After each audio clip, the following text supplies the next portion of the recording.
एक विशाल साम्राज्य का प्रतापी राजा विक्रमादित्य अपने भव्य महल में बैठा था।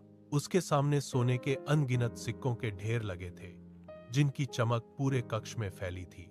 लेकिन राजा की आंखों में संतोष की एक बूंद भी नहीं थी। उसने गहरी सांस ली। उसने अपने मंत्री से कहा, मेरे पास सब कुछ है, पर मैं दुनिया का सबसे अमीर व्यक्ति बनना चाहता हूं। मेरी भूख अभी शांत नहीं हुई है। इसी लालसा के वशीभूत होकर वह महल का त्याग कर गया।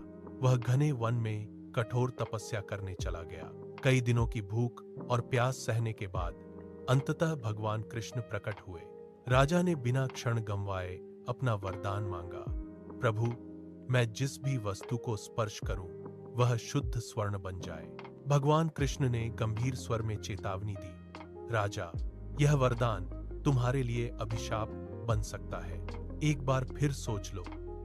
परंतु राजा ने हठपूर्वक अपना सिर हिला दिया। भगवान कृष्ण ने कहा, तथास्तु, और वे अंतर्ध्यान हो गए।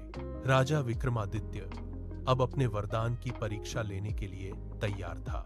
अगले दिन सूर्योदय होते ही राजा ने अपनी शैया को छुआ। वह तुरंत सोने में बदल गई। वह खुशी से झूम उठा। उसने बगीचे के फूलों को छुआ, वे भी बेजान सोने के बन गए। तभी उसे तेज भूख लगी, पर जैसे ही उसने फलों को उठाया, वे पत्थर जैसे कठोर सोने में बदल गए। पानी का पात्र छूते ही जल भी जम गया। राजा का गला प्यास से सूखने लगा। भय उसके मन में समा गया। तभी उसकी प्रिय पुत्री दौड़ती हुई आई। उसने पिता को गले लगा लिया। पलक झपकते ही वह एक बेजान सोने की मूर्ति में बदल गई। राजा फूट फूट कर रोने लगा और चिल्लाया, हे प्रभु, मेरा यह वरदान वापस ले लीजिए।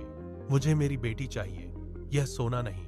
भगवान कृष्ण पुनः प्रकट हुए। भगवान कृष्ण बोले, लोभ ने तुम्हारी दृष्टि छीन ली थी।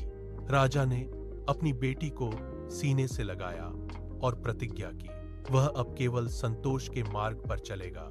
लोभ का अंत हमेशा विनाश होता है और संतोष ही जीवन का असली धन है।